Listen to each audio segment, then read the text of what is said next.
এই আর্মেনিয়ান গির্জা মুর্শিদাবাদ জেলার বহরমপুর থানার অন্তর্গত সৈদাবাদে অবস্থিত। এই গির্জাটি প্রতিষ্ঠিত হয় 1758 খ্রিস্টাব্দে। 1757 খ্রিস্টাব্দে পলাশী যুদ্ধের ঠিক এক বছর পরে 1758 খ্রিস্টাব্দে মুর্শিদাবাদের সৈদাবাদে এই গির্জাটি নির্মিত হয়।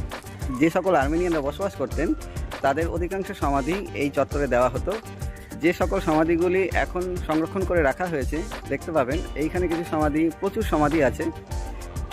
গির্জার আশেপাশে প্রচুর সমাধি, যতটা তথ্য দেওয়া আছে সবই আর্মেনিয়ান ভাষায়, বোঝা যায় না কোনটা কার সমাধি। তবে এই গির্জার যতটুকু ইতিহাস পাওয়া যায়, শেষ সমাধিটি হয়েছিল পূর্বতন সময়ে 1858 খ্রিস্টাব্দে।